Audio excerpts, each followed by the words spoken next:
Oke, selamat malam para menyanders dari seluruh penjuru nagari dan seluruh penjuru semesta kayaknya. Selamat bergabung di Atlantis Series pada malam hari ini. Atlantis kayaknya udah yang ke-84 dengan judul Sang Puspo Tajem, Tunjung Seto Semune Pudak Kasungsang. Oke. Ini langsung aja nih kayaknya Om Agungnya sudah ada.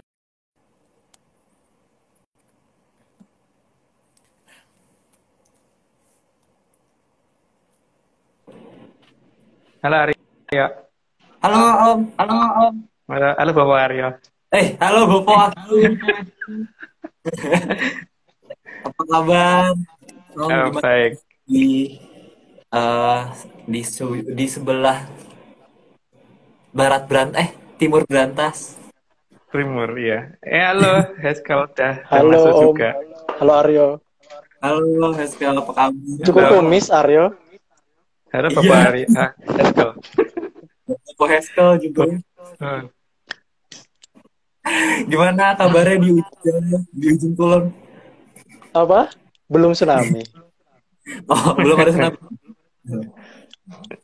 Hati kan. Saat ini ada 132 slide kayaknya. Oke, Sudah siap. Aryo Oke. suaranya kok putus-putus ya? Aryo suaranya putus-putus. Aku putus. Atau aku? Iya, mungkin putus-putus kehalang AC nggak? ya? Apa? Kayak kehalang AC atau Kehalang AC. suara angin. Angin. Bentar. Suara putus-putus sih kalau di tempatku. Kadang putus ya. Tapi kadang lancar, kadang putus-putus. Ke tempatnya Haskell gimana? Rasa gimana Aryo? Sama sih, Nggak Om. tahu. Putus-putus juga kah? Iya, masih.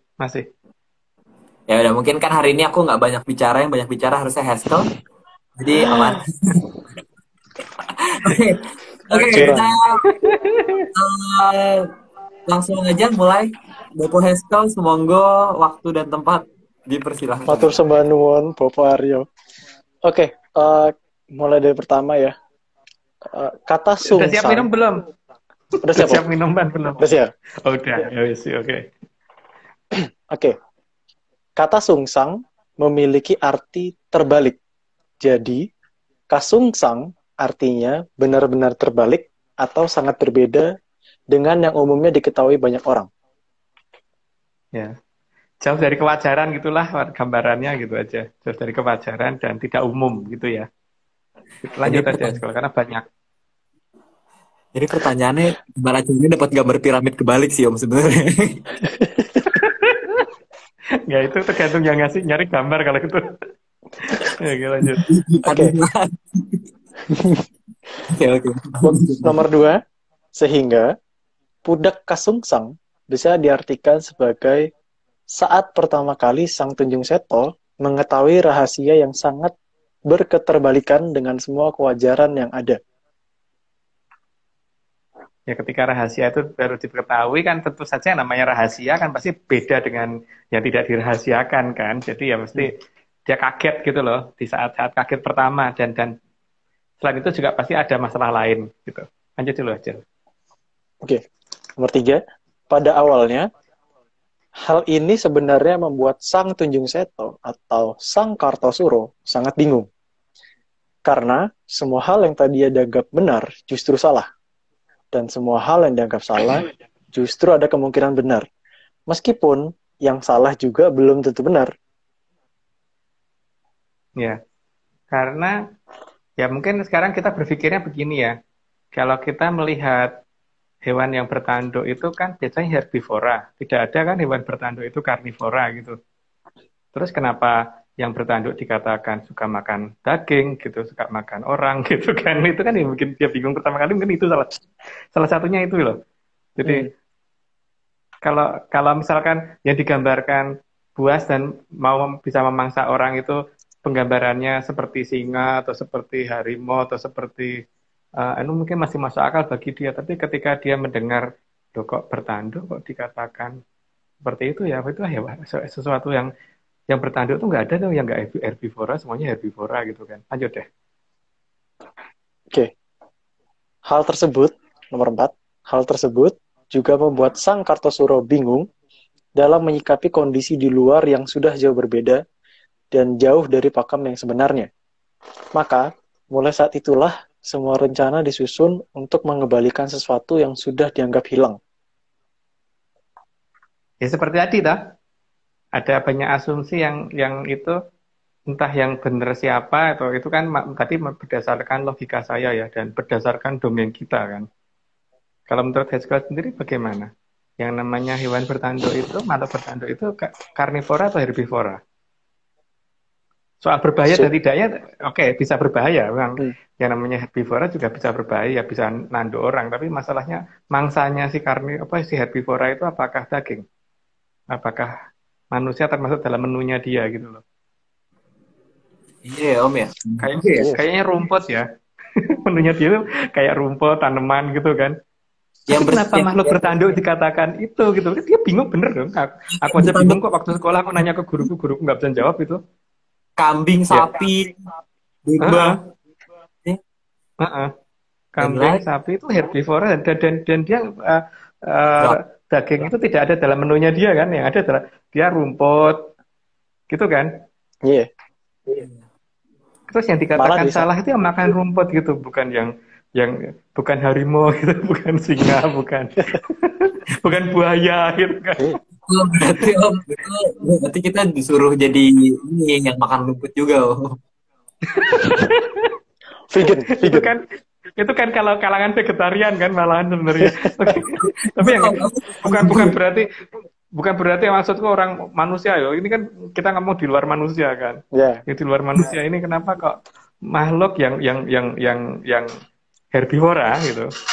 Kok dikatakan seperti itu? Itu mungkin dia berpikir seperti itu karena aku juga mikir begitu sih. Itu mungkin salah hmm. satu pola pikirnya dia karena aku pernah mikir kayak gitu tapi nggak kejawab sampai dengan hari ini gitu. Oke lanjut. Tuh yuk, Oke, berarti vegan bukan orang bertanduk ya. Orang itu biasa udah aja. Enggak lah, enggak lah. Oke, nomor 5. Nomor 5. Mulai saat itu juga, gelap dan terangnya alam raya sudah mulai bisa dilihat oleh Sang Kartosuro. Sehingga Sang Kartosuro bisa melihat di mana dan kapan terang dan gelap yang sebenarnya itu berada. Ya karena kan kadang-kadang perbedaan definisi kan itu masalah terang sama gelap itu. Karena untuk jenis makhluk tertentu menganggap gelap itu terang, tapi untuk makhluk tertentu menganggap terang itu gelap gitu. Dan tadi yang seperti saya katakan tadi, eh, kalau yang seperti kebo, sapi, itu biasanya kalau malam tidur ya, gelap malam tidur ya, itu terang bangun kan. Tapi Iya, kenapa dikatakan yang bertanduk itu makhluk gelap gitu? Oke lanjut ya, lanjut dulu. membuat aku berpikir. 6. Sehingga dalam kondisi gelap bisa melihat yang terang, dan dalam kondisi terang juga bisa melihat yang gelap, karena mulai tidak tertutupi oleh apapun. Ya karena dia nggak ketutupan apapun, sehingga mau terang mau gelap dia bisa ngelihat semuanya gitu. Kayak ini ya, apa namanya? Apa gitu? Nggak tahu namanya deh. Oke. 7. Pas nomornya James Bond. 007 nomornya James Bond. 007. Di saat awal mulai terbukanya alam raya bagi Sang Kartosuro, saat itu Sang Kartosuro membuat dirinya kadang lebih baik menutup mata agar tidak melihat semua yang ada. Jadi, memilih hanya yang penting saja yang terlihat. Ya kalau semuanya dilihat bikin capek kali. Seperti Haskell juga kalau semuanya harus diperhatiin, semuanya dilihat capek sendiri kan. Iya, benar. Ya, mending kalau seperti Haskell kan mending nonton film atau nonton apa gitu kan. Hmm. Daripada nonton orang berantem, emang terus ditonton. Kan enggak kan? Ya. Ya gitulah. Ya lanjut dulu aja. 8. Secara bertahap, Sang Kartosuro juga dituntun agar tahu dan bagaimana melihat alam raya yang semestinya. Dan tidak harus menerima semuanya. Karena alam raya itu kan sangat luas. Ya, kita harus ngerti pada kapasitas kita kan. Kalau kita ukurannya gelas ya jangan minta air 1 ember gitu kan. Punya kalau kapasitas kita ember jangan minta 1 gelas gitu juga kan. Hmm. Kurang kalau 1 gelas gitu. Gitu lah, lanjut dulu aja deh. Oke. 9. Bagi sang Kartosuro, istilah nerimo ing pandum adalah hal yang salah. Sehingga tidak boleh mengatakan menerima apa adanya, tapi harus menerima ada apanya. Kalau menerima apa adanya, negara kita memang pernah merdeka. Negara kita itu bisa merdeka karena kita itu leluhur kita itu berjuang mati-matian loh. Berjuang mati-matian itu bukan menerima apa adanya kan. Menurut saya loh, tapi nggak tahu kalau menurut banyak orang gimana gitu. Jadi memang alam raya ini tidak mengendaki apa-apa itu menerima apa adanya sih. Contohnya aja kalau ada makhluk dilahirkan jadi kecoa ya pasti diinjek orang gitu, nggak mungkin ada tak terima deh walaupun kecoa itu nggak mungkin banget gitu. Saya kecoa aku pukul. Aku pukul. Nggak Iya terima. kan? Nggak mungkin menerima apa adanya itu nggak mungkin. Harus menerima itu ada apanya. Kalau menerima apa adanya itu aneh itu loh. Berarti Tulus tuh bener tuh Tulus lagunya Tulus. Jangan Aduh, cintai apa. Iya, benar. lanjut. Oke, 10. Pihak lain akan menganggap sang Kartosuro sangat aneh karena dianggap berdiri dengan cara yang salah. Ya, karena berbeda sendiri. Kalau orang berbeda mana mungkin dianggap benar oleh yang lain gitu. Sementara orang lain menganggap ke timur itu benar, dia ke barat gimana? Ya beda sendiri kan. Dia dianggap salah oleh banyak banyak orang. Itu lanjut deh. 11. Semua penilaian atas apa yang dilakukan sang Kartosuro memang tergantung dari sudut pandang yang melihatnya. Ya, tapi tergantung masalah logika juga kan. Dan logika itu bisa sama, bisa tidak gitu. Karena bagaimana kita melihat seperti kayak melihat timbangan yang minggu lalu kita bicarakan itu, pada saat yang satunya dikasih beban, yang sebelah sisinya dikasih balon gas, kan pasti jomplang. Nah, kita tinggal melihat arah jomplangnya yang ke bawah atau yang naik ke atas gitu kan. Kalau kita melihat naik yang ke atas ya beda dengan yang melihat itu jomplang ke bawah. Tapi pada dasarnya sama kan, jomplang itu ya nggak rata itu satu turun satu naik gitu kan. Tinggal kita mau melihat dari sisi yang mana gitu kan masalahnya. Kita lanjut deh. Oke. 12. Karena kebaikan akan menuju ke atas dan kejahatan akan menuju ke bawah, maka tinggal dari sisi mana kita melihat timbangan itu. Pada zaman sang Kartosuro mulai menyadari siapa dirinya, timbangan hanya dilihat orang dari sisi ke bawah. Jadi, di zaman itu, orang akan selalu ditakut-takuti dengan hukuman. Karena kebaikan seberapa banyak pun akan gugur oleh kesalahan yang sedikit. Di zaman Arah, aneh itu gitu harusnya itu. Ya, itu nggak perlu dijelasin. Tadi saya kebablasan ngomongnya. Lanjut aja. Oke. Arah timbangan memang tidak akan bisa sejajar atau rata karena arah bebannya memang beda arah. Ya, lanjut dulu aja. Oke. 14. Ibarat balon gas, jelas arah balon gas memang menuju ke atas. Jadi tidak ada balon gas yang menuju ke bawah. Kalau habis gasnya menuju ke bawah. Kalau habis gasnya atau panasnya nanti balon itu bisa menuju ke atas dua hal ya. Yang pertama karena gas yang di dalam itu mempunyai berat jenis yang lebih rendah daripada udara di luar atau dia lebih panas daripada udara di luar gitu. Kalau dia lebih panas daripada udara di luar, dia juga akan bergerak ke atas. Jadi pada dasarnya di sini yang dimaksud di nomor 14 ini adalah ketika diisi dengan gas yang lebih ringan ya maksudnya. Diisi dengan gas yang lebih ringan dan dia tidak bocor gitu. Artinya dia akan terus bergerak ke atas kalau seperti itu sampai pada posisi yang dia anggap paling stasioner untuk dia. Oke, lanjut dulu ya sekarang. Fisika pusing ya, Om. 15. Sedangkan batu, bila dilempar setinggi apapun, tetap jatuhnya akan menuju ke bawah.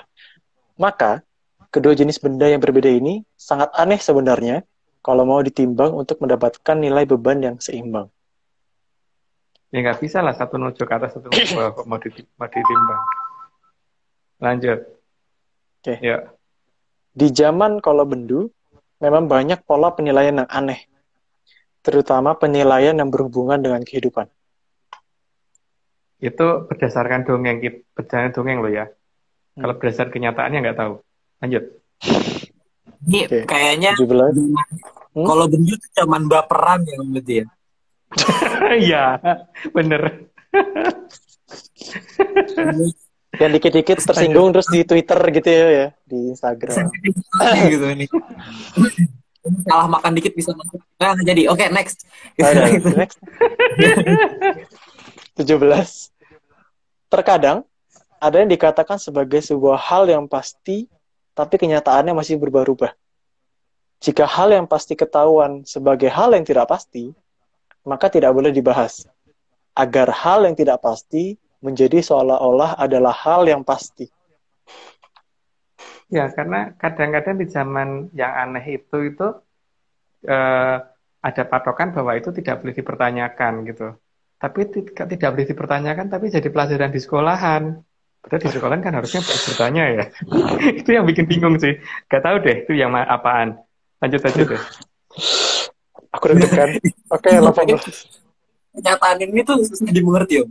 Nah, terkadang hal ini kata. Hmm. Jadi gimana? Jadi hal yang pasti itu gimana? Pernyataan ini Kan katanya ada beberapa hal yang tidak boleh dipertanyakan. Gitu. ya. Kalau tidak boleh dipertanyakan, itu seharusnya tidak ada dalam pelajaran di sekolahan. Karena di sekolah itu tempat orang bertanya. Ya enggak? Tuh. Tuh. Nah, tapi ketika itu masuk dalam pelajaran, itu tidak boleh dipertanyakan.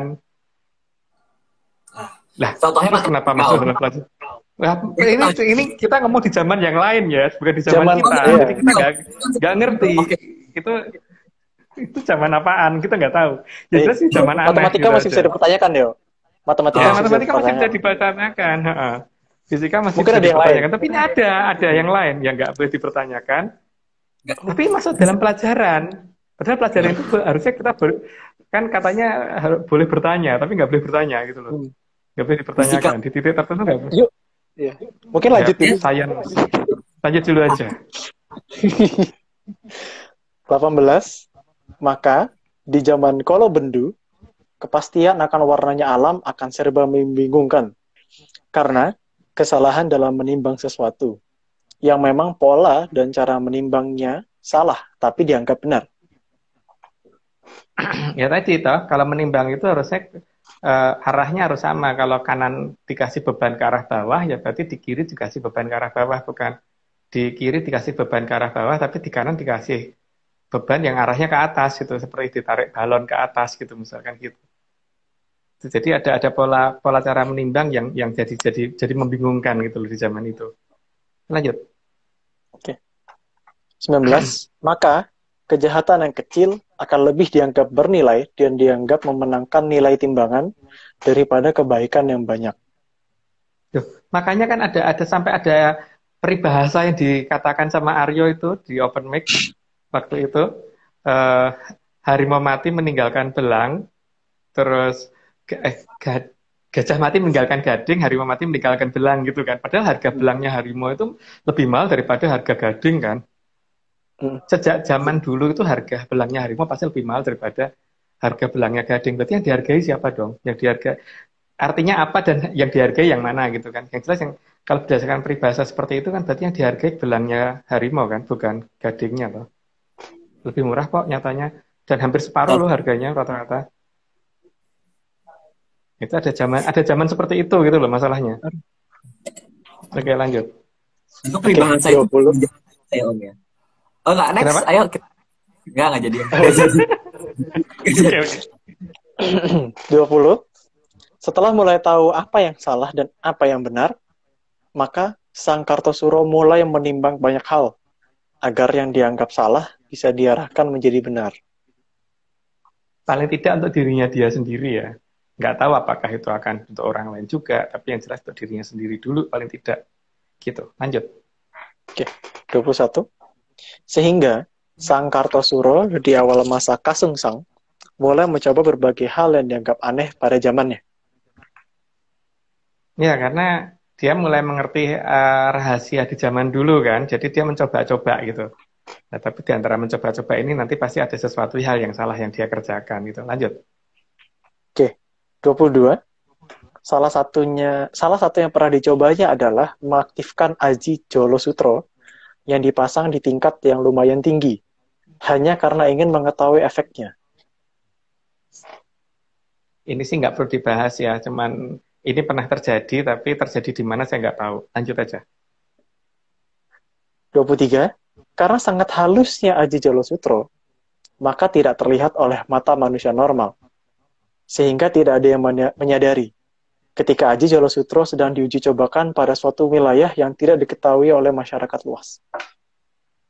Tapi beberapa orang tahu sih, cuman masalahnya mayoritas memang tidak tahu. Tapi itu nggak tahu kapan dan nggak tahu di mana ya. Aku nggak ngerti di mana dan kapannya loh. Lanjut. Berarti itu benar-benar nggak kelihatan ya, saking tipisnya Aji Jolo Sutro itu. Mestinya nggak kelihatan. Kalau kelihatan pasti banyak yang protes tuh. Kok ada jaring ditebar di atas gitu kan. Lanjut. Oke. 24.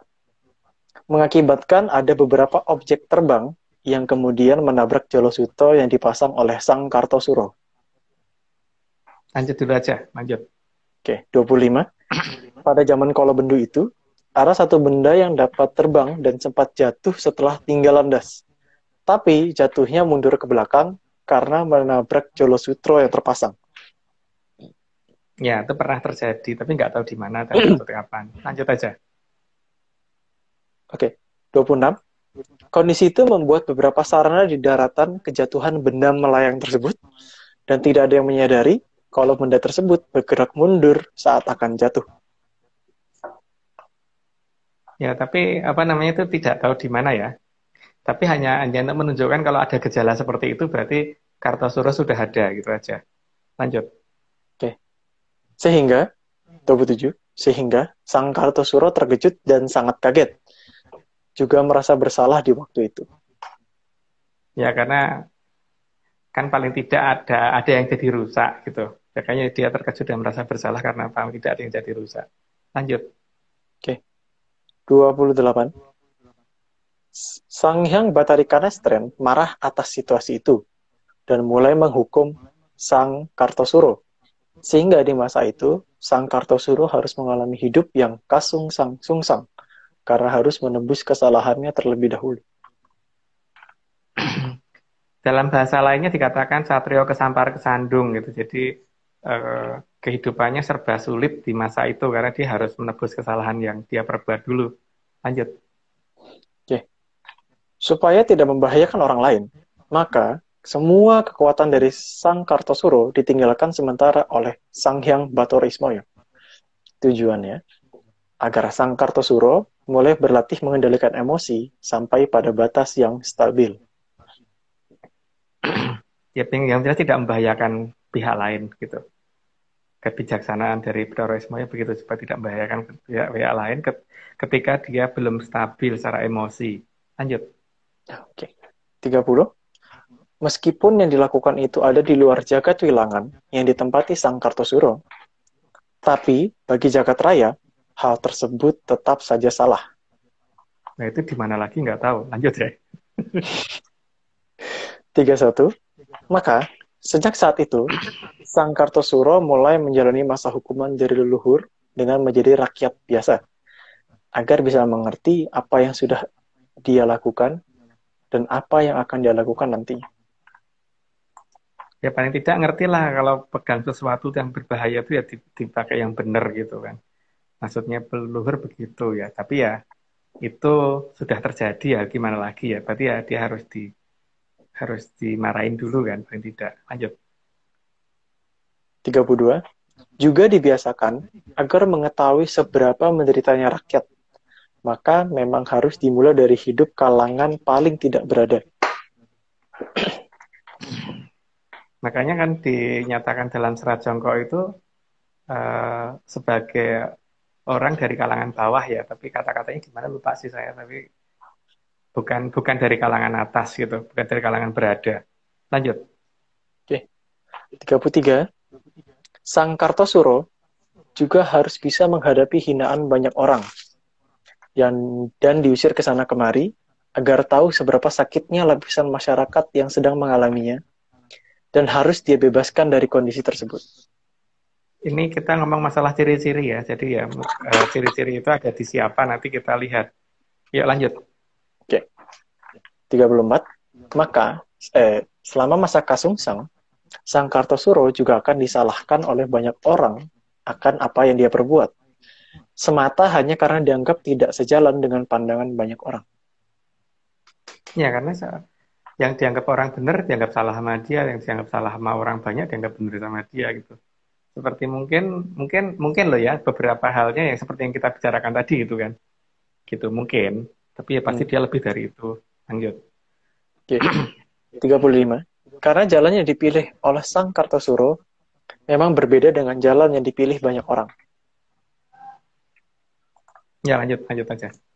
36. Karena saat itu kekuatan belum dikembalikan, maka selama masa Kasungsang tersebut, Sang Kartosuro hanya bisa menerima keadaan. Ya dan kalau dalam bahasa ininya kan banyak orang yang tidak tahu atau katambuan ya. Kalau dalam bahasa Jawa kuno kan katambuan itu banyak apa tidak tahu, jadi banyak orang yang tidak tahu siapa dia. Lanjut. 37. Sehingga mulai waktu itu, Sang Kartosuro seolah dilatih agar bisa sabar. Meskipun bagi Sang Kartosuro, kesabaran adalah awal dari kehancuran.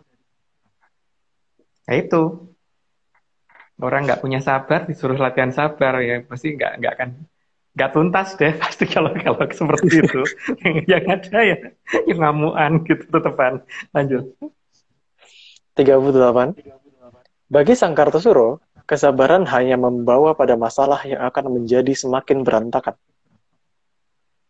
Ya makanya harus sabar kalau dia mikirnya begitu. Tapi kan alam menghendaki bagaimana, yang jelas dia nggak bisa. Kayak tetap ngeyel pasti itu nggak akan mau sabar. Lanjut. Oke. 39. Di zaman Kala Bendu, kesabaran seolah-olah diutamakan dan menjadi ajaran utama. Tapi bagi Sang Kartosuro yang wataknya mirip Baladewa, jelas dia sangat tidak bisa jika diminta untuk bersabar. Di serat Jongko tertulis loh itu bahwa watake kadya Baladewa gitu kan. Jadi memang wataknya kayak Baladewa. Jadi nggak ada ceritanya Baladewa sabar tuh nggak ada gitu. Makanya ya dia nggak bisa sabar memang. Tetap aja seperti itu. Cuman berkurang dikit mungkin ya gitu.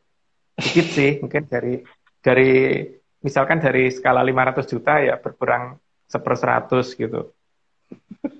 Jadi berkurang 0,000001 gitu loh. Tapi berkurang kan? Bukan nggak berkurang tapi dikit. Dikit ya? Oh, dikit. Lanjut.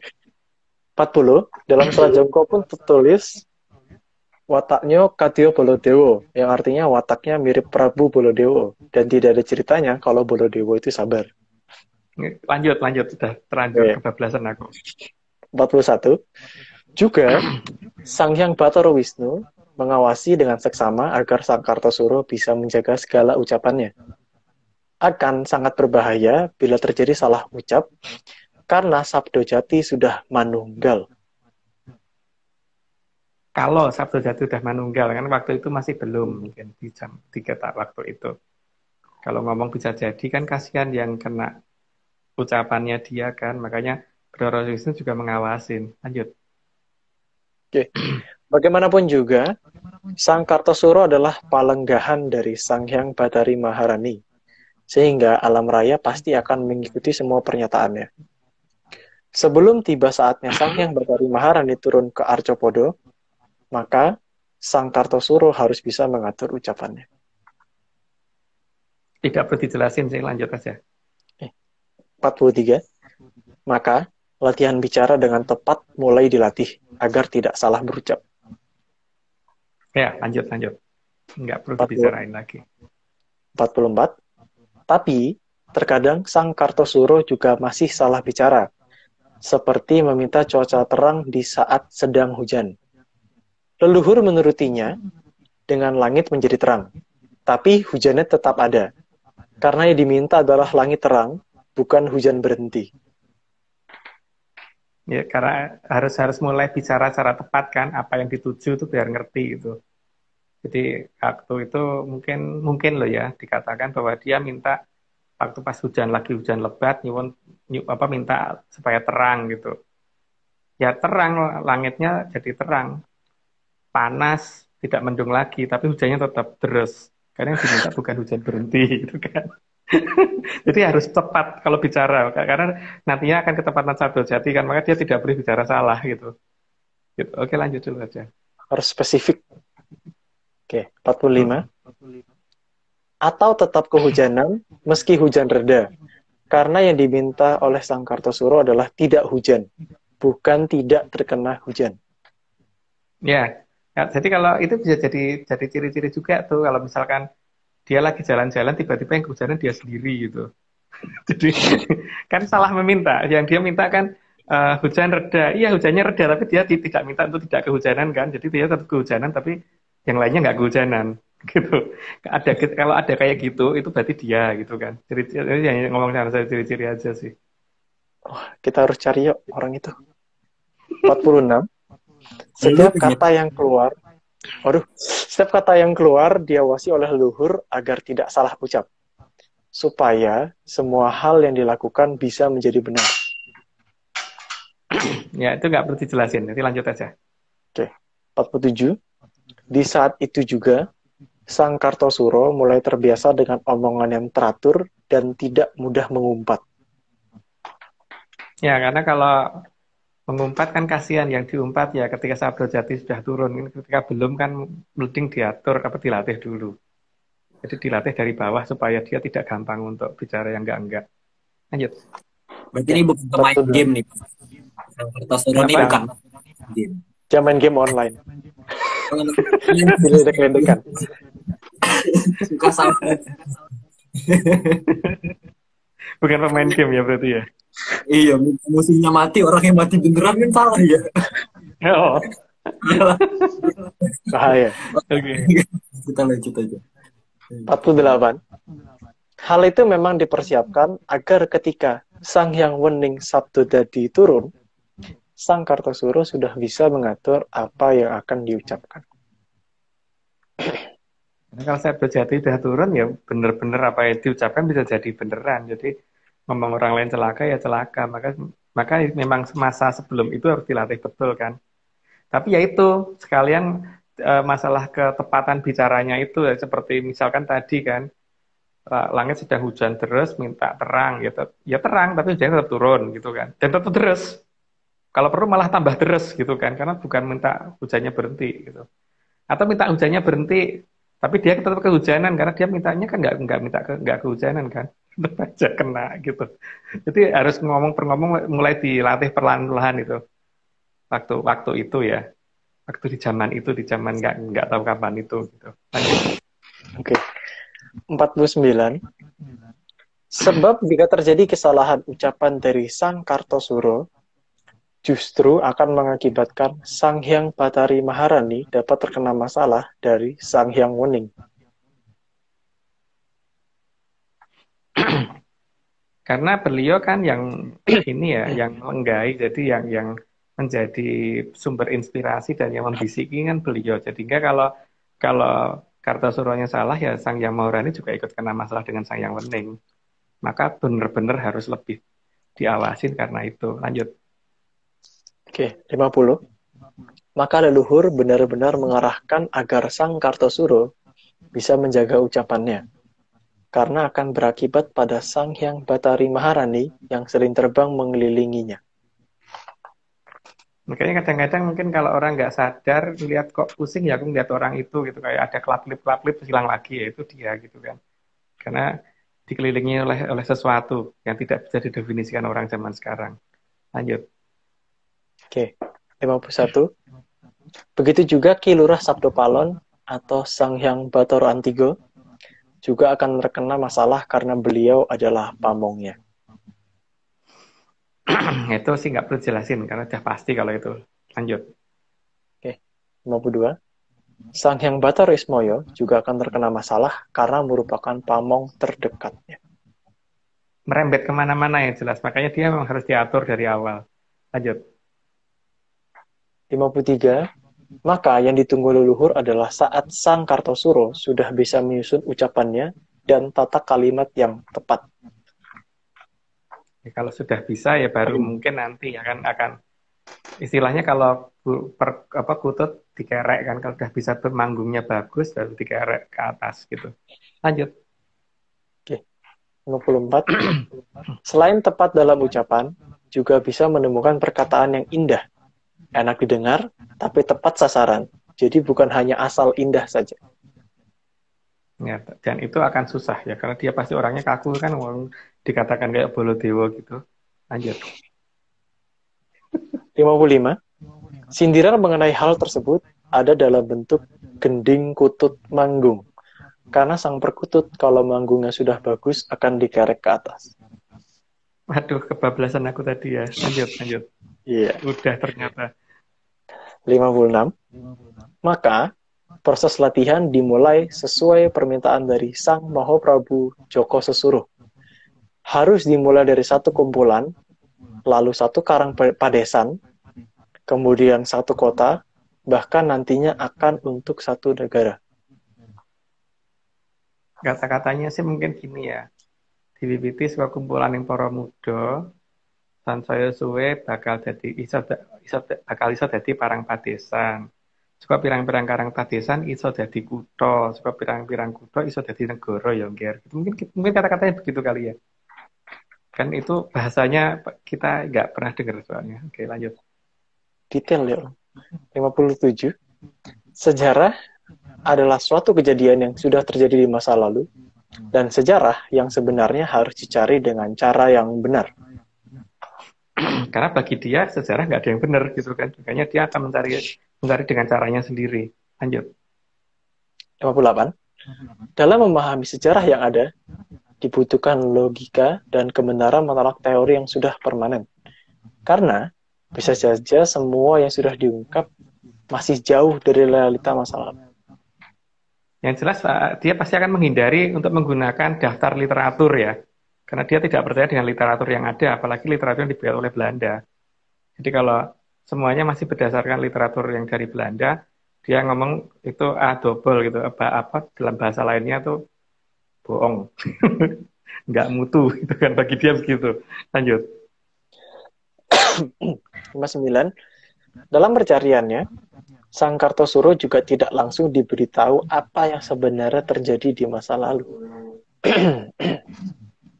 Ya, karena dia harus nyari sendiri dulu. Ya, istilahnya kan kalau seperti bebek itu harus nyosor-nyosor dulu. Kalau sudah nggak dapat baru sama yang punya dikasih makan gitu kan. Jadi ya dia harus nyari dulu. Kalau udah nggak ketemu baru dikasih tahu. Tapi pasti ketemu kan artinya, karena pasti dikasih tahu kok. Tapi harus nyari dulu. Bukan kemudian hanya nunggu untuk diberitahu ya. Oke, lanjut. Oke, 60. Bahkan sering harus berlama-lama di suatu lokasi hanya untuk mencari jejak leluhurnya. Hal itu dilakukan sampai ke banyak wilayah. Dan tentu di awal pencarian tidak semua yang ditemukan adalah benar-benar peninggalan masa lalu. Mungkin hampir mirip di serat Ugo Siliwangi ya, makanya sejarah yang dia terima akan berubah-ubah gitu kan. Karena dimulai dari dekoy KW berapa, dari KW 40 sampai ke KW 1 sampai ke realitanya seperti apa kan. Jadi dekoynya dia akhirnya kan kita saja itu menemukan dekoynya itu sampai KW 40 kan. KW 1 sampai KW 40 gitu. Makanya yang ada saat ini sebenarnya apa gitu kan, itu harus dicari kebenarannya dulu ya, bahwa yang terlihat itu apakah betul itu yang asli atau masih KW nomor berapa gitu kan. Oke, lanjut aja dulu. Oke. 61. Pada kondisi awal, Sang Kartosuro memulai dari data yang sudah ada dan diakui masyarakat luas.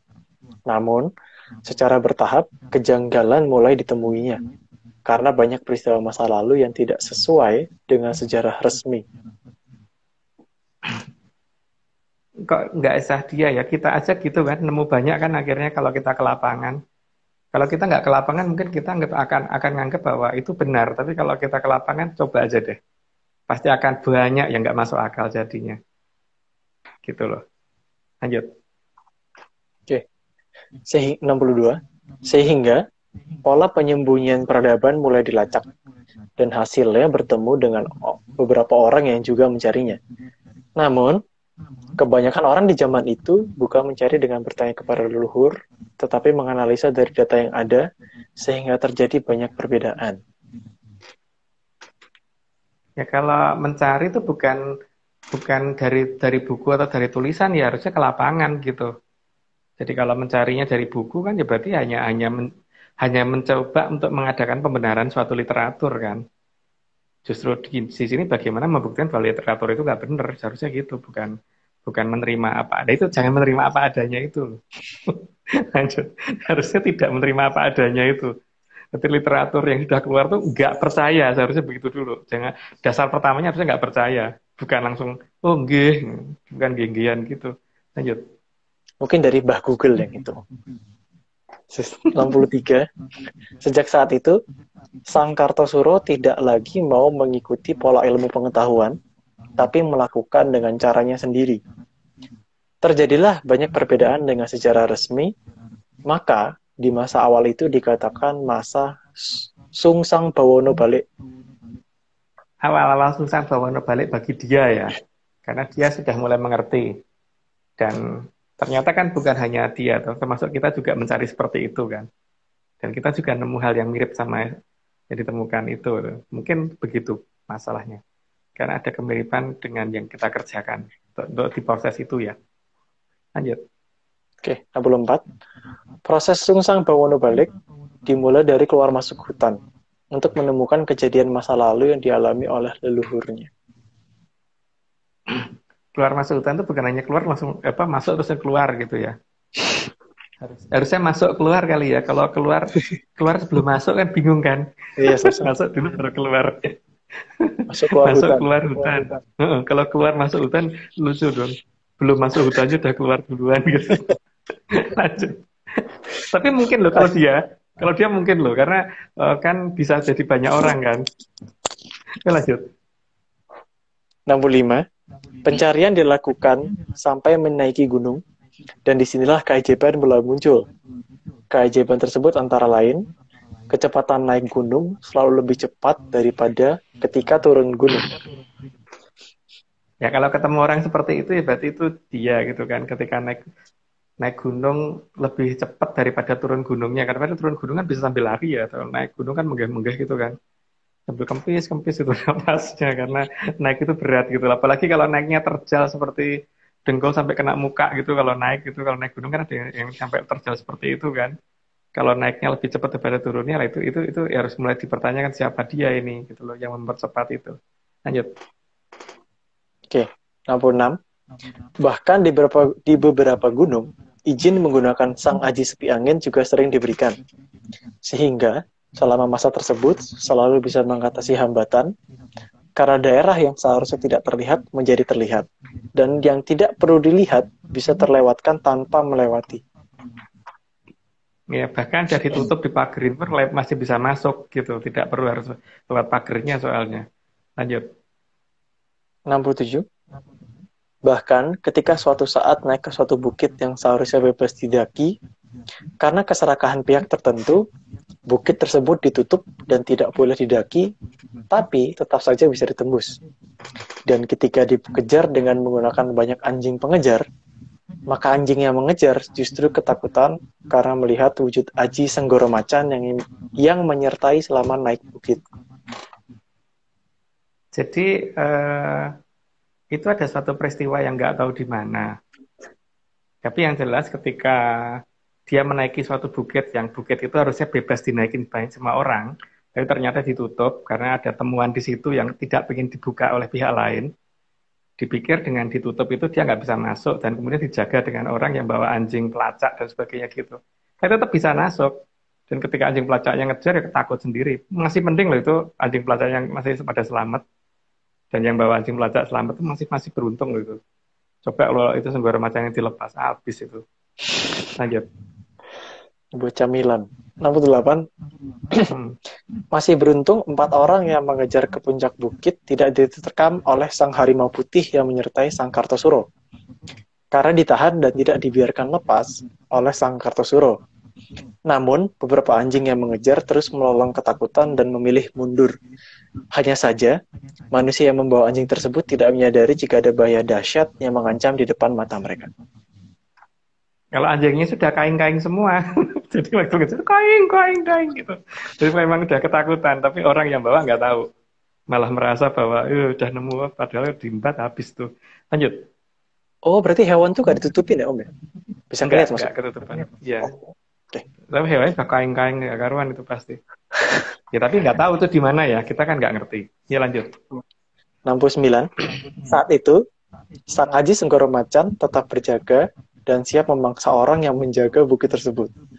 Namun, karena waktu itu Sang Kartosuro masih harus menebus kesalahan saat menggunakan Aji Jolo Sutro, maka Sang Kartosuro memilih agar Sang Senggoro Macan pulang ke Medang Kamulian sehingga tidak terjadi insiden.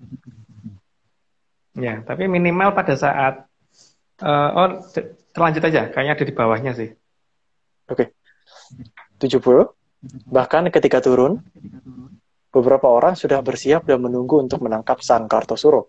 Tetapi tidak bisa karena tidak mampu menggunakan mata satu untuk melihat karena Sang Kartosuro sanggup menghilang saat turun dari bukit. Jadi lewat tepat depan mereka, tapi mereka nggak ngerti gitu kan. Padahal udah nunggu. Lanjut. Keren. 71. Sehingga setelah Sang Kartosuro naik mobil dan menjauh, barulah orang-orang yang menunggu di bawah bukit sadar bahwa mereka tidak bisa melihat orang yang mereka cari. Padahal lewat tepat di depan mata mereka. Ya, tapi ini dongeng loh ya. Lanjut. Ini dongeng. 72. Sejak saat itu, mulailah terjadi kekacauan arah. Karena yang dinyatakan di timur, ternyata malah berada di barat. Dan yang dikatakan di barat, malah ternyata berada di ujung timur. Ya, di daerah itu memang kompas kadang-kadang error. Gitu. Dan sering error di daerah yang di tempat yang didatangi sama Kartosuro tadi. Lanjut. 73. Hal-hal yang kemudian terjadi benar-benar seperti Sungsang Bawono balik. Dan semakin ditelusuri, maka semakin terlihat bahwa ternyata peradaban lama masih ada dan sangat maju. Kalau tidak ada, maka mungkin Haskell nggak bisa memfoto. Ya kan? Waduh. Itu kan ini orang biasa seperti kita aja bisa kan memfoto. Kalau kita ngerti aturan dan ngerti bagaimana membaca aturan yang ada di serat pedalangan, kan kita sampai ngerti dan bisa memfoto kan sebenarnya. Tapi kalau orang yang tidak mempunyai dasar itu ya mungkin akan sangat susah untuk melacak. Apalagi kalau dasarnya filsafat, habis nggak mungkin ketemu. Yakin. Lanjut. Ya, itu indah banget itu waktu itu. Sehingga perkembangan peradaban makin membingungkan. Karena siapa yang sebenarnya disebut sebagai primitif? Peradaban masa lalukah yang primitif? Atau sebenarnya peradaban masa kinilah yang benar-benar amat sangat primitif? Karena kalau dikatakan peradaban sekarang itu yang maju, maka akan banyak hal yang tidak bisa dijawab, seperti misalkan waktu kita ke daerah Cario waktu itu ya sekali ya, waktu kita belok kiri itu ada bukit yang di kiri, kiri belakang. Pada saat kita belok kiri kan harusnya waktu itu belok kirinya itu cuma sekitar 87 derajat kan kita ukur. Maka seharusnya bukit itu masih ada di kiri kan? Ya enggak? Bukit itu di kiri belakang. Ketika kita belok ke kiri harusnya dia ada di kiri kita. Kenapa jadi tiba-tiba di kanan depan gitu? Ya enggak? Aryo yang nyetir ya waktu itu ya? Iya. Ada rekaman. Iya. Itu kan kalau misalkan itu adalah suatu gejala yang tidak anomali, yang anomali, maka menjelaskan anomali gimana? Kan nggak bisa kan? Atau seperti adanya bis pahala kencana yang hilang yang nyasar di hutan Gerobokan, itu gimana menjelaskannya? Peradaban sekarang nggak bisa menjelasin, hanya tutup mata kan, nggak bisa menjelaskan. Itu benar Tapi mereka nggak dibahas, karena mereka nggak bisa jelasin, nggak dibahas. Iya, nggak ada beritanya. Kalau lebih maju pasti bisa jelasin itu gitu loh, menurut saya gitu. Tapi kalau nggak bisa jelasin itu berarti ya kalah maju. Lanjut. Oke, lanjut ya. 75. Selain itu juga banyak yang terungkap bahwa banyak ajaran di zaman itu yang sesungguhnya jauh dari gambaran masa kini sebagai tradisi masa lalu. Tetapi, anehnya, dipercaya bahwa itu adalah ajaran masa lalu. Maka pantas disebut sebagai zaman aneh. Makanya banyak ajaran yang kalau diterapkan tuh nggak bisa gitu loh. Orang udah terlanjur ngelakoni ini, ngelakoni itu, tapi tetap nggak akan nyampe. Karena memang bukan itu gitu. Kalau masalahnya bukan itu, mendekatinya pun enggak gitu loh. Tapi anehnya dianggap teorinya itu, padahal mendekati aja enggak. Itu seperti ada orang mau ulangan mau pengen ngerti fisika, tapi belajarnya biologi gitu loh. Kesannya begitu. Tapi dianggap biologi itu adalah fisika. Ini kan jauh banget itu sebenarnya kan. Ada kasus seperti itu yang tidak disadari di zaman itu gitu. Lanjut. Ujian Pitagoras, ujiannya PKN gitu kayaknya. Iya. Dan kebanyakan diarahkannya arahnya itu semua kan. Jadi akhirnya orang hanya bisa menjadi baik tapi nggak jadi sakti kan. Itu Hanya bisa jadi kalimat baik tapi nggak jadi sakti. klaim di rumahku nih. Hanya buat jadi baik tidak sakti gitu. Tapi nggak jadi sakti. Suaranya putus-putus Aryo. Oh iya maaf Om. Oke lanjut aja.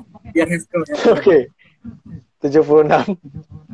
Bahkan banyak sekali buku berisi ajaran masa lalu yang diterbitkan. Akan tetapi, isinya sangat jauh dari kebenaran. Dan jika dipelajari pun, tidak akan pernah sampai pada tujuan, karena memang cara yang ditempuhnya sangat salah total. Ya seperti tadi kan. Mau seperti katakan Aryo belajar pengen ngerti Pitagoras tapi belajarnya PKN gitu. Nggak nyambung gitu loh. Jaga sembung itu tidak nyambung gitu. Tapi banyak loh, yang sekarang ini banyak banget loh. Coba deh lanjut dulu aja. Tapi kalau kayak gitu, yang salah yang ngajarin atau yang nerima pelajarannya? Nah, ya nggak tahu ya salah siapa. Aku bukan hakim ya. Iya juga. Aku bukan hakim. Kalau aku hakim, aku tahu yang salah siapa. Aku kan bukan hakim. Jadi aku hanya bisa ngerti loh. Ini kok lucu aja gitu loh. Orang kok belajarnya ini tapi untuk pengennya dapat itu. Dan itu nggak nyambung gitu loh. Lanjut. Ya, tidak bisa terpancing. 77.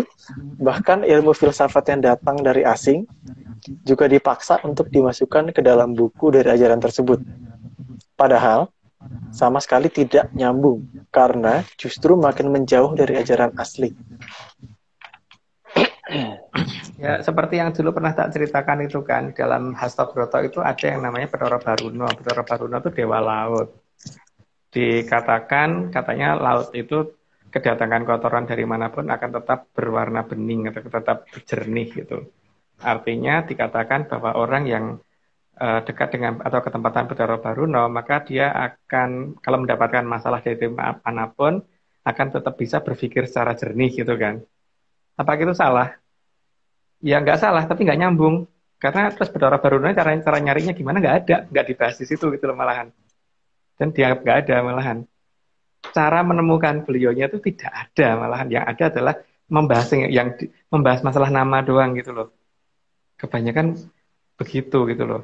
Jadi seperti beberapa mantra dan sebagainya itu yang dia malah justru menerjemahkan mantra tapi tidak mengerti bagaimana menggunakan mantra itu gitu kan.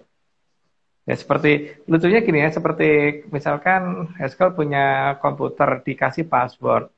Misalkan passwordnya apa? Dikasih password ikan goreng gitu, ayam goreng gitu. Misalkan passwordnya gitu. Harusnya kan ya password itu tidak perlu diartikan kan? Ya diklik diketik ayam goreng, enter itu masuk gitu kan? Bukan kemudian ayam artinya ini, goreng artinya ini, ayam goreng artinya ini gitu kan? Nggak gitu kan? Ya nggak? Iya. Ini terjadi seperti itu loh sekarang ini. Lanjut. Karena laptopnya juga nggak akan masuk juga gitu. Kalau diartiin doang. 78. Maka sempurnalah sudah penghilangan dan pembelokan segala ajaran luhur di zaman itu. Karena semua ajaran diubah hanya untuk menjadikan manusia menjadi baik, tetapi tidak menjadi sakti, dan kesabaran dijadikan patokan keberhasilan. Padahal, ajaran tersebut tidak menyambung total dengan ajaran masa lalu yang adiluhung. Jadi kalau orang nggak nyampe itu dikatakan karena kurang sabar gitu. Padahal itu nggak nyambung kan sebenarnya. Karena sebenarnya ngerti apa tidak itu bukan masalah sabar dan tidak gitu kan. Yang terjadi di zaman itu seperti itu gitu. Lanjut. Oke, 79. Di zaman aneh itu juga ada ajaran untuk ngebleng dan pati geni. Lucunya, ajaran tersebut sudah berubah total dan menjadi sesuatu yang tidak sesuai dengan zaman terdahulu. Kalau orang zaman dulu pasti ngerti bahwa ngebleng itu nggak seperti yang tertulis dalam buku sekarang gitu loh. Pati geni juga tidak seperti itu caranya sebenarnya. Itu berubah total loh. Berubah total. Heska ngerti kan? Berubah total gitu. Hmm. Karena ngalami kan, jadi berubah total kan. Jadi makanya orang menjalani ngebleng dan pati geni yang ada yang beredar saat ini tetap tidak akan bisa dapat apa-apa karena bukan itu. Hanya namanya sama tapi yang dikerjakan beda. Bukan itu, gitu kan? Ya enggak? Oke, lanjut. Benar. 80. Bahkan di zaman aneh itu ada ajaran yang namanya mutih. Juga diganti menjadi makan nasi putih sekepalan tangan dilakukan selama 40 hari. Hal ini membuat sang Kartosuro makin merasa tergugah untuk secara bertahap membenahi semuanya. Karena mutih tidak ada hubungannya dengan makan nasi. Ya, dulu aku salah dong. Tapi sekarang ngerti toh? Ya.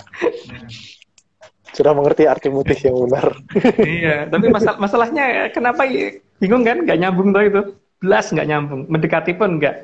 Iya. Bahkan kalau dikatakan perbedaannya itu utara selatan gitu loh. Ini yang dituju utara, tapi sebenarnya arahnya ke selatan gitu. Dia jalannya ke selatan kok ke utara gitu. Dan ini di perjalanannya bukan di ini ya, bukan di bumi. Kalau di bumi ke utara mungkin lama-lama nyampe juga muter gitu. Ini bukan muter gitu loh masalahnya.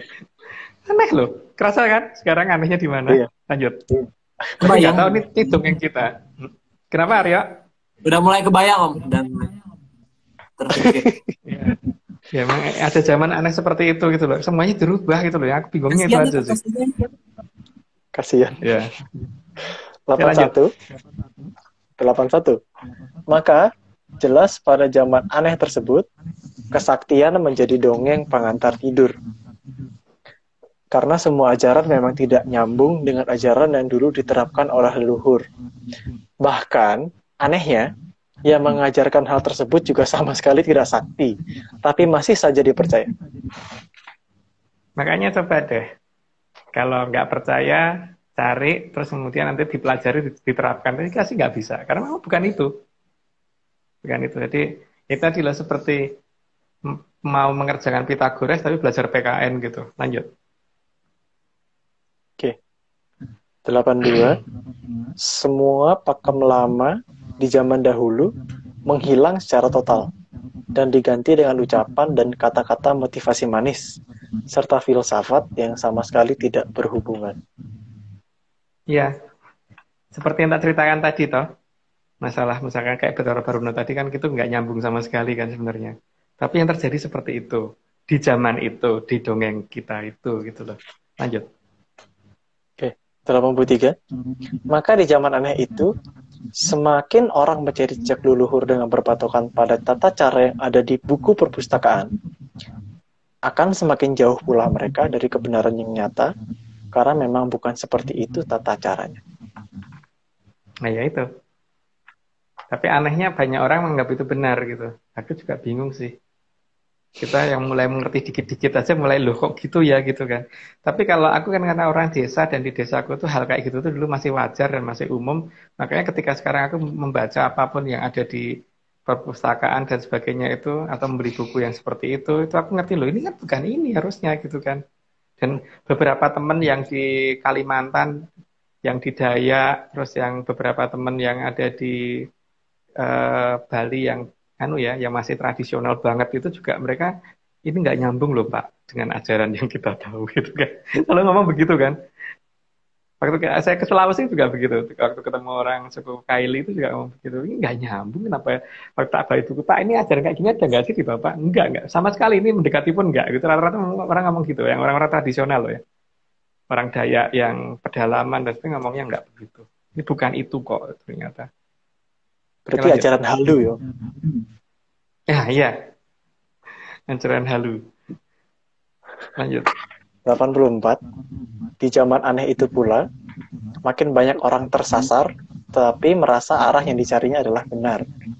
Jadi nyasar, tapi tidak merasa nyasar. Ya kalau beramai-ramai mungkin dianggap nggak nyasar kan. Gitu, lanjut. Yes. 85. Dan di zaman aneh itu, menjadi sebuah kebanggaan jika tersasar bersama banyak orang lainnya. Bangga, bahagia, dan gembira karena berhasil tersasar massal. Hore. Hore gitu. Lanjut. Tapi kita ngomong bukan di sini loh ya, bukan zaman ini loh ya, zaman aneh itu loh ya, tapi bukan zaman ini gitu. Lanjut. 86. Bahkan di zaman aneh itu, tersasar adalah merupakan ajaran wajib yang harus diikuti. Jika tidak tersasar dan tidak ikut dalam rombongan yang tersasar, berarti salah. Ya, lanjut aja. Karena mirip-mirip penjelasannya. Ya, 87. Sehingga di zaman aneh itu juga, jika ada orang yang mengetahui arah yang benar dan tahu kemana harus melepaskan anak panah, malah dianggap salah dan menentang kebiasaan. Ya, karena meleset itu adalah benar. Jadi kalau benar berarti adalah salah gitu kan. Lanjut. Di zaman aneh itu juga terjadi hal yang sangat membingungkan. Karena kalau anak panah tidak tepat mengenai sasaran, maka akan mendapatkan penghargaan. Penghargaan karena berhasil meleset dari sasaran atau tersasar dengan selamat dan sukses. Sangat jauh dari sasaran gitu loh kan. Jadinya ketika sangat jauh dari sasaran itu berarti hebat gitu loh. Lanjut. 89. Di zaman aneh itu, kebenaran adalah hal yang dianggap memalukan untuk dilakukan. Karena kesalahan sudah dianggap lebih mulia dari kebenaran yang nyata. Makanya ya adanya ancaman. Gitu, lanjut. Oke. 90. Bahkan di zaman aneh itu, juga dikatakan arah kebenaran yang palsu dan arah kebohongan berjalan selaras. Jikapun tidak selaras, maka segera dijadikan teori pembenaran agar kebohongan tadi bisa selaras dengan kebenaran palsu. Dan jika dia mempertanyakan, maka akan diberi julukan manusia bodoh. Ya, tapi itu dalam dongeng kita ya, jadi bukan dalam kondisi nyata. Lanjut. 91. Namun, alam tidak selamanya menerima segala hal yang tidak sesuai dengan aturan alam raya. Ya, dengan sendirinya alam harus akan membenarkan itu semua kan, jadi ya kita tunggu saja nanti bagaimana. Lanjut. 92. Karena alam punya caranya sendiri untuk menunjukkan penilaiannya. Gak perlu dikasih komentar, lanjut. 93. Di zaman aneh itu juga, manusia menjadi hilang wibawanya terhadap makhluk rendahan atau kumoro asor dan cenderung takut.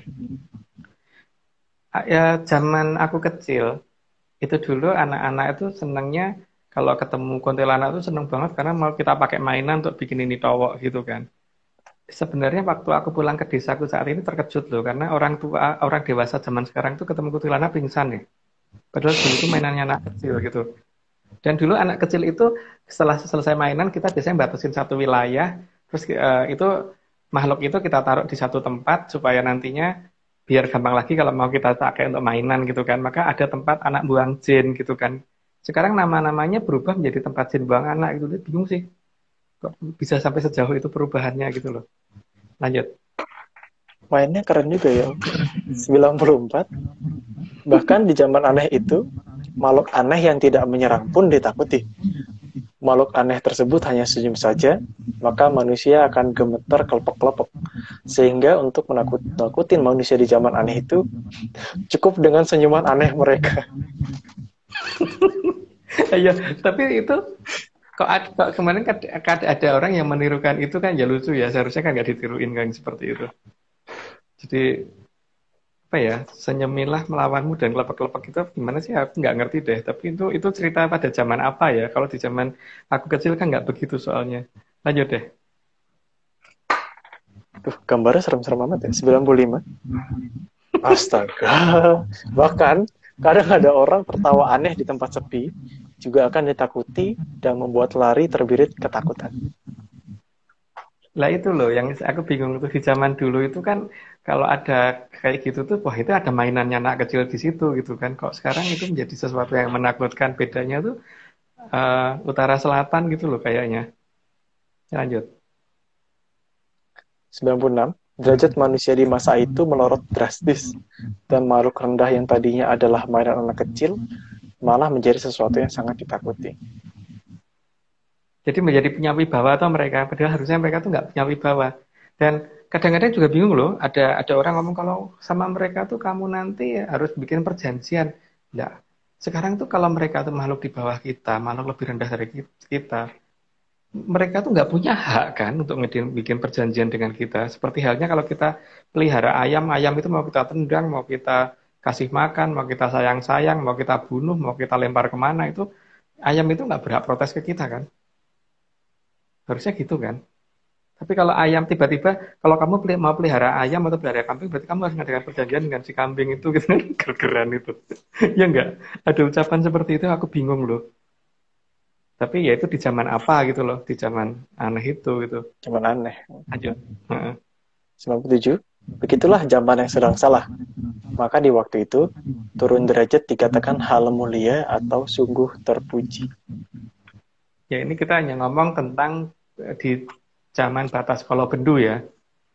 Zaman batas Kolobendu bahwa ada gejala-gejala ini sebelum nanti akan ada sesuatu gitu. Lanjut dulu aja. Oke. 98. Dan di zaman aneh itu, kalau ada yang naik derajat, maka akan dikatakan aneh, dan itu adalah hal terkutuk yang wajib untuk dikutuk. Jadi kalau ada orang bisa apa ya ditakutin sama makhluk halus itu aneh itu di zaman itu. Karena ya harusnya orang tuh takut bukan ditakutin gitu kan. Gitu katanya loh berdasarkan dongeng. Ya, lanjut. 99. Yang beruntung di zaman itu adalah manusia yang tetap mengikuti hati nurani dalam melihat apa yang sebenarnya baik dan apa yang sebenarnya salah. Itu karena kalau pesan dari luar yang elengan waspodo itu ya. Lanjut. 100. Maka zaman yang aneh itu juga dikatakan sebagai zamannya orang lupa, dan lupa secara massal dianggap sebagai sebuah keindahan. Ya, itu aneh juga sih, tapi itu kan dongeng kita. Lanjut aja. 101. Seindah-indahnya orang yang lupa, meskipun dalam rombongan tetap akan lebih beruntung orang yang masih bisa ingat dan teringat. Setidaknya itu yang tertulis di serat jongko. Ya, sak beja bosone kang lali kang luwih bejo kang eling lan waspodo, begitu kan katanya. Yeah. Katanya loh. Lanjut. Tapi ada ini di bawahnya. Ini kata yang unik sih. Aku baru denger nih. Ada atap akan lebih beruntung orang yang masih ingat dan teringat. Gitu. Itu unik Yeah. ya. Kata teringatnya biasanya nggak masuk nih dalam kata-kata ini. Itu gimana tuh? Ya, maksudnya semujur-mujurnya orang yang lupa akan lebih mujur orang yang ingat atau yang teringat ya. Karena kalau yang ngerti kan berarti dia mungkin saat ini misalkan menuju ke arah jurang. Tapi karena dia ngerti bahwa jalan itu adalah jalan yang menuju ke arah jurang, dia akan menghindar. Mungkin saat ini enak menuju ke arah sana tuh jalannya bagus dan sebagainya gitu kan. Tapi nanti kecemplung gitu kan. Tapi itu hanya sebagai gambaran dongeng ya. Oh iya. Jadi kayak Karena kenyataannya kan kita nggak tahu. Kita kan ngomong negeri dongeng ini masalahnya. Lanjut. Jadi kayak orang itu tiba-tiba keinget gitu loh ya. Nah ini sudah terlewat tadi 102. Bejo-bejone wong kang lali tapi luwih bejo kang eling lan waspodo. Lanjut aja. Oke, 103. Sehingga zaman aneh itu alam benar-benar tidak terkendali karena hilangnya hierarki alam. Karena apa-apa. Karena di zaman itu tuh mungkin orang lebih seneng kalau bikin KTP ke presiden gitu. Berarti bukan ke RT, RW, kelurahan, kecamatan gitu kan. Berarti bikin KTP ke presiden, terus mau bikin surat kelakuan baik juga langsung ke presiden, mau bikin apa namanya kartu keluarga juga ke presiden gitu loh. Minta uang jajan om. Iya. Gitu. Jadi ada hierarki yang hilang di zaman yang kita dongengkan itu gitu. Lanjut. Oke, 104. Bahkan yang namanya hierarki, semuanya justru dianggap memalukan. Hierarki alam dihilangkan dan dianggap tidak ada fungsinya. maka alam menjadi semakin ganas. Jadi ya seperti kita bukan hanya makin ganas ya, tapi kan alam sendiri juga bingung kan sebenarnya kalau misalkan, ya sekarang gini aja deh, kalau kita mau bikin KTP tapi datangnya ke presiden gitu kan, paling tidak pas pampres yang di depan istana juga pasti akan bingung tuh nih orang ngapain coba, ya nggak? Tapi dia merasa benar, jadi ya biarin gitu, lanjut. Di zaman aneh itu, banyak yang berpikir bahwa bahwa hierarki tidak lagi diperlukan.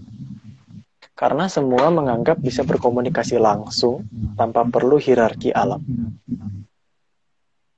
Jadi kasarannya gini ya, mungkin bahkan sampai bersih-bersih rumah pun harus minta tolong kepada yang paling berkuasa gitu. Padahal itu nggak sopan kan menurut kita loh. Tapi ada di zaman yang aneh itu dianggap benar. Kita lanjut. Oke, 106. Anggapan bahwa dirinya bisa berkomunikasi langsung tanpa hierarki alam, seolah tak menyadari bahwa sinyal yang digunakan belum tentu kuat. Selain sinyal yang belum tentu kuat, juga belum tentu pula akan terhubung. Jadi hanya bermodalkan yakin saja. Ya karena kan seperti kita kalau mau nelpon aja, yang HP kan pakai sinyal ya, mau nelpon aja itu harus ngerti nomor teleponnya kan. Nomor teleponnya nggak tahu, emang langsung tekan ke terhubung gitu kan, belum tentu toh. Yang ada mungkin nomor yang Anda hubungin salah atau gimana gitu kan. Lanjut. Di zaman aneh itu, bila komunikasi tidak terhubung dan tepat tujuan, asalkan dilakukan beramai-ramai, maka dianggap terhubung dan tepat tujuan. Padahal, sesungguhnya tidak tersambung, bahkan salah sambung. Katanya begitu. Lanjut aja. Di zaman aneh itu, komunikasi yang tersambung pada tujuan justru dianggap tersesat dan tersasar. Karena tidak dilakukan beramai-ramai dan secara rombongan. Jadi kalau connecting terus connect beneran ini malah dianggap salah gitu ya judulnya. Oke lanjut. Oke. 109. Di zaman aneh itu juga ada kejadian aneh dan berkaitan dengan istilah dayo bake-ake kang duwe omah, yang artinya justru pihak tamu yang membagikan apapun yang ada di rumah yang dikunjunginya dan bertindak menjadi tuan rumah. Untuk membenarkan perilaku tersebut, maka ada istilah aneh yang berbunyi tamu adalah raja. Ya tapi kalau itu diterima kan nggak apa-apa toh, wong itu kita juga nggak berhak melarang dan itu ada di zaman apa kan kita juga nggak tahu. Gitu lanjut aja. Oke. Di zaman aneh itu juga banyak orang saling mempertanyakan ajaran pihak lain yang dianggap salah dan saling menganggap ajaran yang mereka percayai adalah yang paling benar. Meskipun mereka sebenarnya sama-sama tidak mengetahui mana yang benar, karena hanya berdasarkan tulisan yang sama-sama tidak pernah mereka lihat siapa penulisnya. Ya lanjut aja. Oke, 111. Di zaman aneh itu juga ada istilah melorok neng ora weruh, artinya melihat dengan membelalakan mata sampai melotot tapi tidak bisa melihat karena memang tidak mampu melihat besar alam raya dengan segala keindahan yang luar biasa. Ya karena tertutup pandangannya karena ada sesuatu cara yang harusnya untuk bisa melihat jadi tidak karena itu diganti kan tadi. Kayak tadi itu ada pola kok ngebleng kok seperti itu gitu kan. Pati geni kok seperti itu, mutih kok seperti itu gitu. Jadi nggak tahu kalau misalkan itu dianggap benar ya kita nggak tahu. Tapi yang jelas dengan yang di zamanku masih kecil dulu nggak begitu gitu kan. Lanjut. 112. Di zaman aneh itu, banyak orang yang menutup telinganya jika mendengar bahwa apa yang mereka percayai dan yakini serta akan dibela mempertaruhkan nyawanya ternyata juga layak dipertanyakan. Ya itu tadi lah ya, di awal kita udah ngomong kan ada banyak hal yang katanya nggak boleh dipertanyakan tapi ya itulah. Kita lanjut aja deh. Di zaman aneh itu banyak orang yang memilih menutup matanya agar tidak melihat kebenaran dan kesalahan yang nyata hanya berdasarkan fakta di luar ajaran yang sudah terlanjur dipercayainya. Ya pokoknya itu harus benar gitu aja kan. Ya, itu harus benar, terus kemudian merasa dekat dengan yang maha kuasa, tapi kalau dipanggil yang maha kuasa menghindar. Katanya dekat dengan yang maha kuasa, tapi kalau dipanggil menghindar. Gak mau mendekat. Oke, Benar. lanjut. 414, pada masa itu juga terlihat ada kejadian aneh di mana ada istilah kebo nusu gudel.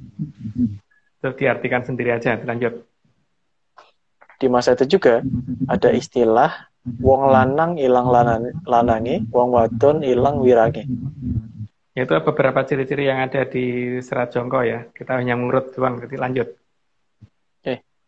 Di zaman aneh itu juga terjadi di mana-mana banyak yang mengaku sebagai raja atau pandito yang semuanya mengarah ke satu arah yang aneh. Namun sejatinya hanya ada satu yang arahnya berbeda. Ya, tapi kan yang dianggap benar adalah yang banyak di waktu itu. Walaupun belum tentu benar, tapi dianggap benar. Lanjut. 117, sehingga perlambang di zaman aneh itu hanya ada satu kartu yang arah hadapnya yang berbeda dari 3 jenis kartu yang lain. Itu artinya hanya ada satu yang mengetahui arah yang sebenarnya.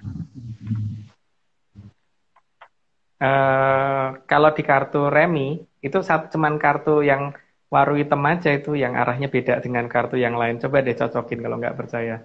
Oh iya nih Om, nih aku baru sadar ini ternyata maaf, salah. Nah, ini Ya itu dia. memang ada pertanda dari itu kan dari barat kan, berarti dari Kilora Sabdo Balon kan waktu itu sedang ke sana. Beda kan? Itu jelas arah yang lainnya arahnya ke kiri, yang itu kanan sendiri kan yang atas. Ya kan, Iya. kepala yang atas. Artinya kan hanya ada satu yang arahnya benar, itu ada yang beda sendiri gitu kan. Ya enggak. Hanya satu king. Perlamban. Hanya satu king, bukan 4, hanya satu. Jadi kalau merasa sama, enggak, karena tidak sama. Beda banget karena arahnya memang beda. Tapi yang 3 itu akan merasa sama. Tapi nggak sama. Lanjut. Oke, 118, di zaman itu juga akan banyak keanehan, di mana orang gila sering ditanya-tanya untuk mengetahui kondisi atau keadaan ke depan. Itu ada loh dalam Jongko, cuman cari sendiri ya di serat apa gitu. Lanjut aja.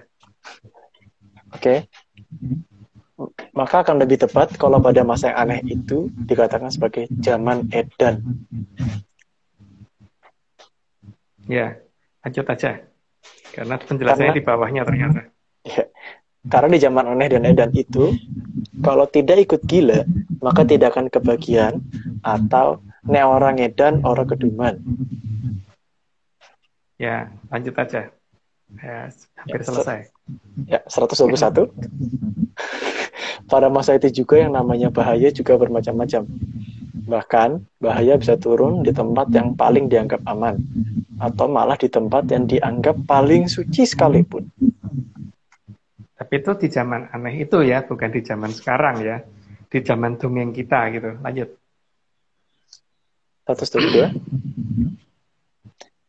Bahkan dia di zaman aneh itu, sesuatu yang berantakan dikatakan rapi dan harus dipuja-puji, meskipun dalam hati merasa aneh.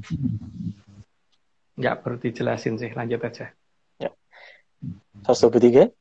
Pada masa itu, bermacam-macam pagebluk turun dari kahyangan sebagai hukuman karena hilangnya tata cara yang benar. Tujuannya untuk membuka mata tentang apa yang selama ini salah. Tapi tetap tidak ada yang menyadari karena titik paling salah justru dikatakan sebagai kebenaran paling mutlak yang tidak boleh dipertanyakan. Itu tadi. Dilanjut aja, nggak perlu dijelasin. 124. Sementara itu di luar wilayah, perang besar akan segera muncul karena terlalu serakahnya manusia tanpa memikirkan nyawa anak-anak muda yang diperintahkan maju ke medan perang. Itu mungkin nanti di 86 kali ya penjelasannya yang ini. Di serial yang ke-8, episode 86. Ini kan baru 84 ya, masih 2 episode lagi untuk menjelaskan itu. Lanjut. Oke, 125. Di masa yang aneh itu, kalau terjadi perang, maka yang ada bukan maju ijen tanpa wadya bolo, tapi maju kakehan bolo. Atau maju sendiri tanpa pasukan, tapi maju bersama dengan banyak pasukan. Ya. Itu nanti juga akan ada penjelasannya di 86 ya, bukan di sekarang. Oke, ini hanya prolog aja. Lanjut. 186. Di masa yang aneh itu juga terjadi perubahan yang sangat nyata, bahwa pimpinan ada di belakang dan anak buah ada di depan. Meski begitu, sang pimpinan tetap merasa maju ijen, padahal justru bukan dia yang maju. Itu tidak tahu di zaman apa, nggak ngerti ya. Tapi yang jelas ini dongeng loh, jangan dikaitkan dengan zaman sekarang. Lanjut. Oke. 127. Sehingga pada masa yang aneh itu, banyak orang bertindak seperti gabah diinteri atau gabah yang diayak atau ditampi. Karena saking bingungnya nyari mana sih yang benar dan mana sih yang salah gitu, jadi muter-muter ke sana gitu, sana ke sini. Lanjut. Oke. 128. Pada masa yang aneh itu banyak kejadian pagar makan tanaman, tapi tanamannya yang dihukum. Ya. Bukan pagernya yang diganti, tapi tanamannya yang dipotong gitu kan. Lanjut. Iya. 129. Juga pada masa yang aneh itu, banyak pengayom yang justru membahayakan bagi yang diayomi. Karena itu muncul istilah wani piro. Nggak piro-piro wani ya, tapi wani piro gitu. Lanjut. Terakhir, Tan samar pamoring suksmo, arso netepi satronipun, kadya samirono lampahipun, mangsulaken kamulyaning Tribuana. Yang ini tidak perlu diterjemahkan, yang penting sudah selesai, jadi aku bisa istirahat. Makasih ya. Makasih Bapak Hesko ya, makasih. Terima kasih Bapak Agung. Terima kasih Bapak Hesko atas bicaranya hari ini ya. Aku masih putus. Masih putus-putus. Mungkin ininya habis kali ya. Apa namanya, Bluetooth-nya, baterainya habis atau gimana? Belum bisa. Ini cuma hiasan doang karena rambutku berantakan. Hebat. Ya bisa. Oke. Sebenarnya banyak sih Om. Tadi di hari ini nih banyak hal yang bisa dibahas, tapi karena emang udah lewat jamnya, lewat jauh. kita mau sudahi Om? Tapi ini ada satu pertanyaan sih ada satu pertanyaan ini tentang Om, tentang muti Om. Mau dijelaskan atau mungkin jawabnya pakai cara, karena kita udah jelasin sebelumnya sebenarnya. Kita itu bukan dukonario, jadi kita tidak menjelaskan itu. Kita di sini hanya menjelaskan bahwa kok nggak sama dengan yang kita alami, ya kan? Sehingga outputnya juga beda gitu loh. Outputnya juga beda. Oh ya, ini zaman yang aneh itu mungkin dapat dikatakan sebagai zaman baperan kali ya. Iya, tadi itu karena dikit-dikit salah makan aja bisa salah. Iya. Oke. Mungkin kita akhiri aja kali ya hari ini kali ya. Iya. Juga nih, boleh. Terima kasih seperti biasa Bapak Agung sebagai informasi hari ini banyak banget, seru banget, dan jadi mikir lagi. Dan ini cuman kita ngomong ciri-ciri ya. Ini baru ngomong ciri-ciri untuk anunya tuh besok minggu depan. Penjelasan dari ciri-ciri ini gitu. Akan terjadi apa setelah ciri-ciri ini muncul itu minggu depan di 85. Aku nggak tahu ya, mungkin aku doang ngerasa atau Haskell juga. Makin kesini tuh makin kodenya makin keras. Kodenya semakin nggak tipis, makin memang batu keras. Enggak lah. Semakin cair mungkin ya. Semakin cair. Semakin cair lah, esnya semakin mencair. Nih semoga menyantar semua nih yang udah ngikutin kita dari awal. Semoga makin jelas, semakin tercerahkan. Semakin bingung. Semakin bingung dong. Jangan tercerahkan, semakin bingung. Tapi bingung saja. Salah ya, harusnya semakin bingung ya. Salah ngomong. Semakin bingung. Dan semakin bertanya-tanya dan pengen ikut terus. Jadi karena kalau ngerti jadi nggak mau ikut karena sebenarnya. Iya, nanti nggak nonton lagi. Oke, kalau gitu. Oke, gitu dulu. Makasih Om Agung, terus juga makasih Haskell sebagai narator suaranya. Kita habisi hari ini, terus juga seperti biasa flyernya hari ini sangat indah. buat Mas Daniargi, terima kasih flyernya, terus juga slides-nya, Mas Nogun Tapak Angin, terus Mas Hadian untuk cek textingnya, terus juga buat CEO kita, Chief Executive, Bos Marius, sebagai Dan- futurist media. Dan Mbak Juara Deno, kan? terima kasih juga. Dan Oh iya, Mbak Mbak Deno, terima Deno. kasih juga.